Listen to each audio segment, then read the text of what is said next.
ముందుగా సనాతన ధర్మ కుటుంబీకులందరికీ కూడా శుభాభివందనాలు. ఈరోజు నేను మీతో చర్చించాలనుకున్న అంశం పరమేశ్వరుని యొక్క దశావతారాల గురించి ఈరోజు మనం తెలుసుకుందాం. అందరికీ తెలిసిందే శ్రీ మహావిష్ణువు ధరించిన దశావతారాల గురించి మనందరికి కూడా సుపరిచితమే. అయితే పరమశివుడు కూడా భిన్న సందర్భాలలో ప్రధానమైనటువంటి 10 అవతారాలను ధరించాడు. ఒక్కొక్క అవతార సమయంలో శక్తి కూడా ఒక్కొక్క పేరుతో ఆయన భార్యగా అవతరించింది. ఆ అవతారాల గురించి ప్రతిరోజు ఉదయం మననం చేసుకున్న భక్తులకు శివుడు శివాని సర్వశుభాలను చేకూరుస్తాడని తెలియజేస్తుంది ఈ కథ యొక్క సందర్భం. ఇది శివ మహాపురాణంలోని శతరుద్ర సంహిత 17వ అధ్యాయంలో ఉన్నటువంటి విషయం. శివభక్తులు తమ ధర్మాలను పాటిస్తూ శివ దశావతారాల విశేషాలు విన్నా చదివినా విశేష సుఖాలు కూడా లభిస్తాయి. అలాగే శివుడి 10 అవతారాలలో మొదటిది మహాకాల అవతారం. ఈ అవతారంలో శక్తి మహాకాళిగా ఉండి తనను సేవించిన భక్తులను అనుగ్రహిస్తుంది.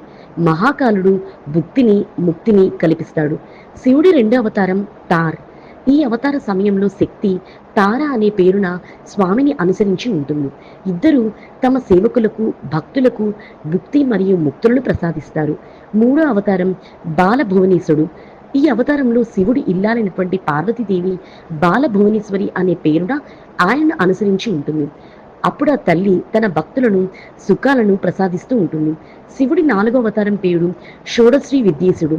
ఈ అవతారంలో పార్వతీదేవి శ్రీ షోడశ్రీ శ్రీ విద్యాదేవిగా ఉంటుంది.